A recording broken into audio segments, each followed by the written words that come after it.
दीड दमडीचा प्रभाकर पटवर्धन, त्याचा भाऊ इंजिनियर काय झाला, सुखाचे 2 घास काय खायला भेटायला लागले, साल्यानं समाजसेवा चालू केली.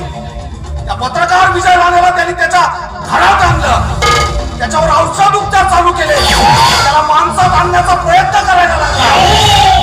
नाही प्रभाकर पटवर्धन, शाकाल आहे शाकाल. अरे बरबादीचं दुसरं नाव म्हणजे शाकाल शिरसाट.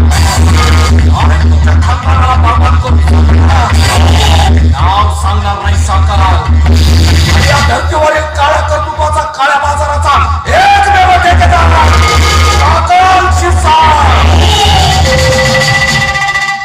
काय हो रागाने रागून तुम्हाला काय झालं एवढं? अरे दुर्गा, एक अघटित घडलंय. अगं हा, अगं तो प्रभाकर पटवर्धन आहे ना. अहो कोण प्रभाकर आणि त्याच्याशी आपल्याला काय करायचंय? अगं तोच रोज सकाळी दारूदारी मोळ्या विकायला जातो तो. त्यानं त्या पत्रकार विजय राणेला आपल्या घरात आणून ठेवलंय. काय? हा, त्याच्यावर औषध उपचार चालू केले, त्याला माणसात आणण्याचा प्रयत्न करायला लागलाय. साला रात्रीच्या खाण्याचे वांदे होते त्या प्रभाकरचे. रोजच्या पोराच्या औषधासाठी, उपचारासाठी त्याच्याकडे पैसे नव्हते. आणि आज त्याचा भाऊ इंजिनियर काय झाला, समाजसेवा चालू केली. म्हणजे विजय बरा होणार का? नाही दुर्गा नाही. आता तू बघ ह्या शाकालचा दिमाग. 1 तीर 2 निशाण.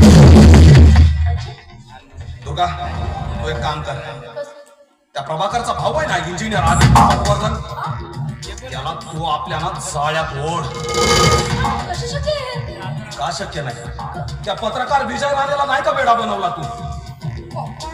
दुर्गा, विचार करू नको. देव एकदाच संधी देतो. आणि हो, तुझ्या सौंदर्यासमोर तर स्वर्गातले देव सुद्धा पिके पडतील. बाकी ह्या पृथ्वीवरच्या आदित्यची काय दिशा आहे?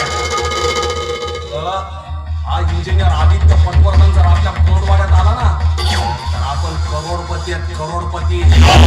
करोडपती? यस. यू अँड मी करोडपती. ऐक, मी सांगतो त्या पद्धतीनं कर. तू त्या इंजिनियर आदित्य पटवर्धनला आपल्या जाळ्यामध्ये ओढ.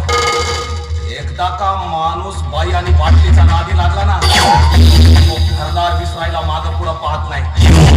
बाकी मी काय करायचं ना ते बघतो. You and me crorepati. Yes my baby, you